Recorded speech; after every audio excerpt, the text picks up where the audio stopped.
अस्सलाम वालेकुम, welcome to sports flow. Pakistani cricket fans के लिए अच्छा टाइम चल रहा है। एक तरफ पाकिस्तानी मेंस टीम न्यूजीलैंड के खिलाफ रावलपिंडी में सीरीज़ खेल रही है। 3 मैचेस हो चुके हैं। बाय द वे सीरीज़ मुंतकिल हो जाएगी लाहौर में, जहां मजीद 2 T20 इंटरनेशनल खेले जाएंगे। सीरीज़ अब 1-1 से बराबर हो गई है। आप सोच रहे होंगे एक मैच का क्या हुआ। In case you missed all the action that was happening in Pindi, एक मैच बारिश की नज़र हो गया, तो तब सीरीज़ 1-1 से बराबर हो गई है। दूसरी जानब आज पाकिस्तान की विमेंस टीम और वेस्ट इंडीज़ की विमेंस टीम के दरमियान कराची के नेशनल बैंक क्रिकेट एरिया में शानदार मैच हुआ। इनफैक्ट कल हुआ, I always and up saying आज हुआ।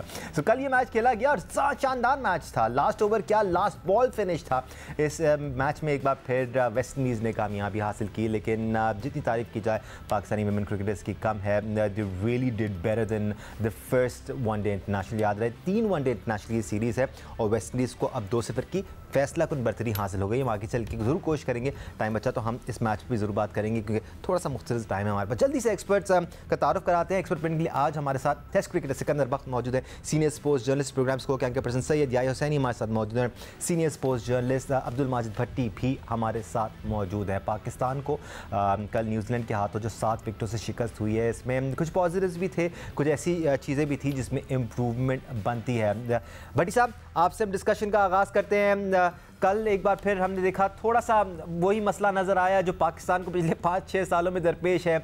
स्टार्ट हमें अच्छा मिल भी जाता है तो मिडिल स्टेजेस में हम स्लो हो जाते हैं। अज़हर महमूद कहते हैं मिडिल स्टेजेस में स्लो हो गए थे, बाबर कहते हैं हमने अच्छी बैटिंग की। आपकी ओपिनियन में क्या हुआ कल?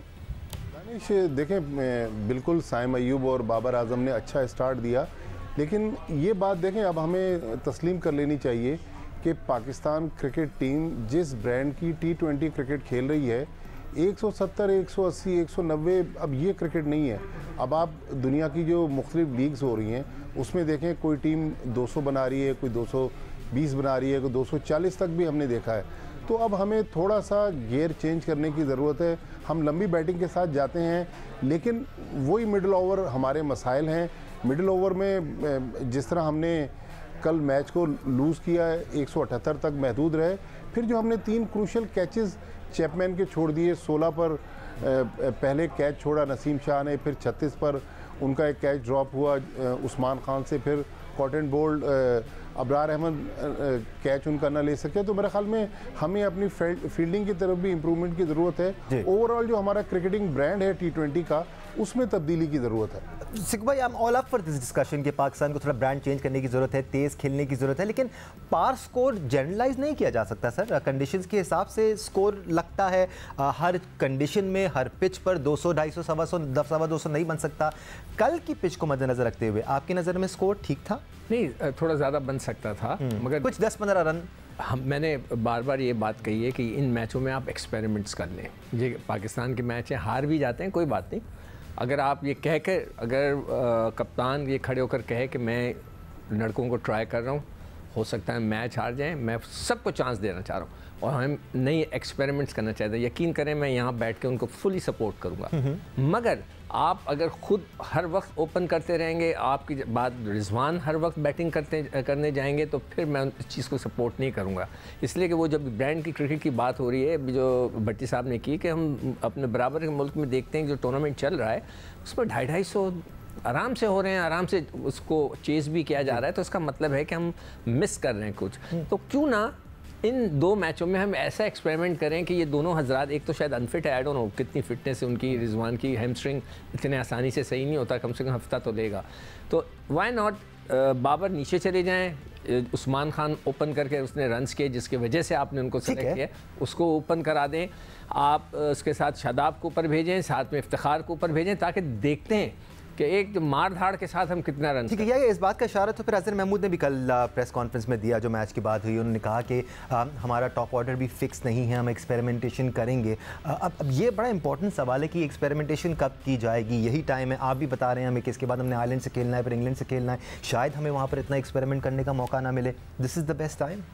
देखिए दानिश, एक चीज़ तो आपको तय कर लेनी पड़ेगी कि अब आपको अपनी जो क्रिकेट है ब्रांड की उसको आपको चेंज करना पड़ेगा, गियर शिफ्ट करना पड़ेगा आपको। अब आपने शुरू में भी अटैक करना है, आपने मिडल ओवर में भी अटैक करना है, और आपने कल देखा कि थोड़ा सा आप अच्छे स्टार्ट के बाद स्लो हुए और वहाँ से फिर अगर शादाब खान आके क्विक 20 गेंदों पर 40 नहीं करते तो शायद 178 भी हम नहीं कर पाते। और आपने देखा कि सिंगल हैंडेडली मार्क चैपमैन ने जो है मैच को ख़त्म कर दिया, यानी 178 रन भी आपको कुछ नहीं लग रहे थे। लेकिन दो इम्पॉर्टेंट चीज़ें हैं, एक ये कि बाबर आजम ने कल बॉलिंग में वो कुछ तब्दीलियां कर सकते थे, जिस तरह इमाद नहीं खेल रहे तो साइम अयूब को हमने देखा कि पेशावर ज़ल्मी से वो नया बॉल डलवा रहे थे, तो उनको लेकर आ सकते थे। उसके अलावा देखें 3 आपके मेन बॉलर हैं, शाहीन शाह अफरीदी, नसीम शाह एंड शादाब खान। इनके 9.2 ओवर्स में ये आपके मेन बॉलर्स हैं। अगर 105 रन बन जाए दानिश तो फिर कुछ बचता नहीं है। तो अगर आपके मेन बॉलर डिलीवर नहीं करेंगे तो कैसे काम चलेगा? इन कंपैरिजन या इवन दो स्पिनर्स को कल के मैच में विकेट नहीं मिली, लेकिन उन्होंने इतने रन्स नहीं दिए हैं, काफ़ी इकोनॉमिकल रहे हैं T20 स्टैट्स के हिसाब से। बट भट्टी साहब, मैं इस बारे में ज़रूर बात करना चाहूँगा कि क्या साइम अयूब को एज एन ऑलराउंडर इस्तेमाल किया जा सकता है, उनसे बॉलिंग कराई जा सकती है। बाबर की कप्तानी में ही वो PSL में खेले हैं और सक्सेसफुल हैं, मैं आगे चल के बात करेंगे। लेकिन आपको नहीं लगता इफ्तिखार अहमद 6, 7वें नंबर पर वेस्ट हो रहे हैं? जब तक वो आते हैं ज़्यादातर ओवर निकल चुके होते हैं, वो भी सेटल होकर खेलने वाले प्लेयर हैं। अब रिजवान की गैर मौजूदगी में क्या हम इफ्तिखार को ऊपर खेलता हुआ देखेंगे? देखिए, इफ्तिखार को हमें ऊपर इस्तेमाल करना पड़ेगा। कल भी अगर आप देखें कि एक मौके पर 5वें नंबर पर इफ्तिखार अंदर जा रहे थे, फिर जो हमने टेलीविज़न पर मनाजिर देखे, हाथ के इशारे से बाबर आजम ने इफ्तिखार को रोका और इफ्तिखार डगआउट में थे। ऊपर ड्रेसिंग रूम से शादाब खान आए और शादाब खान को उन्होंने अंदर भेजा। बट ये पैंतरा कामयाब हुआ भट्टी साहब, 20 गेंदों पर 41 रन बनाए उन्होंने। मेरे ख्याल में इरफान खान नियाजी शायद वहाँ पर उतना तेज़ नहीं खेल सके जो उनकी शोहरत थी। तो या तो फिर हम एक्सपेरिमेंट करें और मैच हार जाएं, लेकिन अगर हम मैच जीतने के लिए जाएं, तजर्बात भी साथ साथ करें, तो मेरे ख्याल में इफ्तिखार अहमद को थोड़ा हमें ऊपर यूज़ करना पड़ेगा। इफ्तिखार अहमद 6-7 गेंदों का बैट्समैन नहीं है। इफ्तिखार अहमद को कम से कम हमें 6-7 ओवर देने की ज़रूरत है। अगर T20 में T20 में इफ्तिखार अहमद का मेरे ख्याल टैलेंट हम ज़ाया कर रहे हैं। देखें सिकंदर बख्त, आगे पीछे एक आध नाम की तब्दीली आती है, लेकिन यही नाम हैं जो आपको वर्ल्ड T20 में नज़र आएंगे। इनको सही यूटिलाइज करना इंपॉर्टेंट है। अगर इफ्तिखार 6, 7वें नंबर पर बैटिंग उनकी आ नहीं रही है और वो अपने आप को साबित नहीं कर पा रहे हैं, तो फिर थोड़ा सा मसला है शायद कैलकुलेशंस में। मैं इसके बारे में बहुत ज़्यादा बात पहले भी कर चुका हूँ जी। मैं सिंपल एक फार्मूला दे सकता हूँ कि आप साइम और उस्मान से ओपन कराएं, जिसका जहाँ ये आप अभी की बात कर रहे हैं, कल के 2 मैचों में जी। लेट्स डू इट, ठीक है ना। हम बाबर तो कहीं नहीं जा रहे ना, वो तो हमारे टीम का टूट अंग है, वो रहेंगे। रिजवान रहेंगे, वो तो अनफिट भी हैं, तो why not Usman and Saim. फिर 1 डाउन आप भेज दें, अगर वो नहीं आ रहा है तो आप अपना कौन सा लड़का है ये इफ्तिखार नहीं फ़खर को आप करा दें, टीम में शामिल करें और रिजवान करा दें। फिर चौथे पर आप ले आएँ इफ्तिखार को, ले आएँ, फिर शादाब को ले आएँ, फिर इरफान को ले आएँ और उनको बोलें आप खुल कर खेलो। लेट्स सी कि क्या होता है। अगर आप ऐसा फार्मूला अडॉप्ट करके देखें तो हमें पता चल जाएगा कि कौन कितने पानी में है। यही लड़के हैं ना, और कौन है आपके पास? और कोई है ही नहीं। तो इन लड़कों को एक दफ़ा ट्राई आउट कर लें, उसके बाद फिर देखते हैं। फिर आप जब इंग्लैंड जाएंगे ना, इंग्लैंड में जब आप खेलेंगे तो आपका जहन तैयार होना चाहिए कि ये मेरे 15 लड़के हैं। बिल्कुल यकीनी तौर पे या फ़खर ज़मान भी PCB के गेम प्लान का हिस्सा हैं, मुस्तकिल हिस्सा हैं पाकिस्तान की टीम का। उनको भी मैचेस मिलने चाहिए ताकि वो भी निक में रहें, रिदम में रहें, रिदम वाले प्लेयर हैं। देखिए दानिश, जो कुछ तीसरे T20 इंटरनेशनल में 440 वॉट का आपको झटका लगा है, क्योंकि ये न्यूजीलैंड की वो टीम है जिसके आधे दर्जन खिलाड़ी IPL खेल रहे हैं। 2 खिलाड़ी को उन्होंने रोटेशन पॉलिसी पर न्यूजीलैंड में छोड़ा हुआ है, 2 से ज़्यादा खिलाड़ी उनके इंग्लिश काउंटी खेल रहे हैं। तो एक ले दे के मार्क चैपमैन या जिमी नेशम या ब्रेसवेल, ये वो प्लेयर थे, या साइफर्ट, जिनको आप कह सकते हैं कि इनके पास थोड़ा बहुत तजुर्बा है, और वो अगर आपको टफ़ टाइम दें तो ये हमारे लिए अलार्मिंग सिचुएशन है। क्योंकि ठीक है, आमिर को आपने नहीं खिलाया, इमाद नहीं खेल रहे, उसके बावजूद आप अपने फुल थ्रॉटल के साथ मुकाबला कर रहे हैं न्यूजीलैंड का। तो अब मुझे ऐसा लगता है कि आखिरी 2 मैचों में आप अपनी फुल स्ट्रेंथ के साथ उतरेंगे। अब आप सवाल ये करेंगे कि आपकी फुल स्ट्रेंथ क्या होगी। मुझे लगता है कि आप फ़खर को वापस लेकर आएंगे, इमाद को वापस लेकर आएंगे। बट न्यूजीलैंड की टीम गियर में आ चुकी है। देखने वालों के लिए अच्छी क्रिकेट होगी कि एक मुकाबले की फ़िज़ा जो है वो पैदा होती हुई नज़र आ रही है।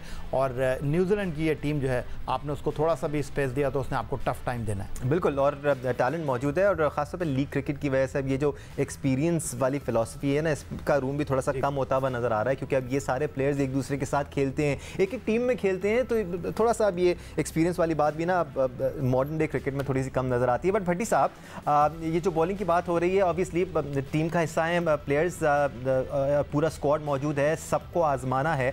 अगर ऐसी कोई चेंजेस होती हैं तो आपकी नज़र में फिर आप किसको चेंज करके बाहर लाएंगे? कोई खबर आई है आप तक? क्योंकि अबरार अच्छी बॉलिंग कर रहे हैं, we want him to grow in confidence as well. Danish, मेरे ख्याल में अबरार जो है वो जो फोर्थ मैच है उसमें मुझे मुश्किल नज़र आ रहे हैं, क्योंकि इमाद वसीम बैठे हुए हैं, इमाद वसीम खेलेंगे।